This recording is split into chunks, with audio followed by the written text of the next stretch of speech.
يقول: هل المؤذنون يعتبرون من الدعاء إلى الله؟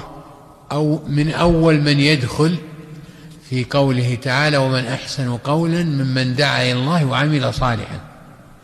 فإن المؤذن دعا إلى الله، يدعو إلى الله في اليوم والليلة 5 مرات، وهو أول من يأتي المسجد غالبا، وآخر من يخرج من المسجد، وتمضي عليه الشهور بل السنون وهو لم تفته صلاة الجماعة ولا الصف الأول.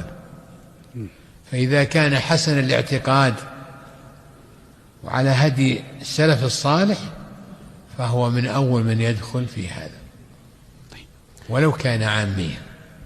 نعم.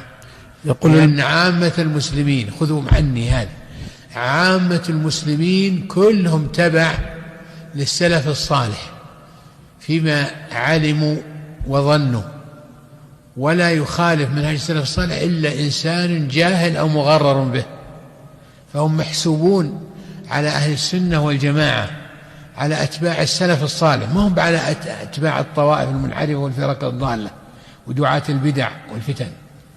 انتبهوا لهذا، لا تصنفهم على هذا الحساب. يحتاجون إلى تعليم، يحتاجون إلى توجيه، يحتاجون إلى إرشاد، يحتاجون إلى تنبيه.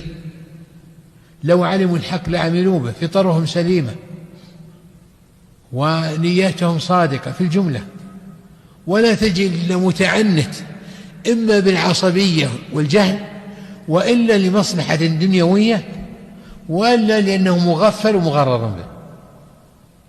وإلا جملة المسلمين إذا استبان له وجه الحق اتبع، لأنه يريد رضا الله جل وعلا بأي طريق. نعم.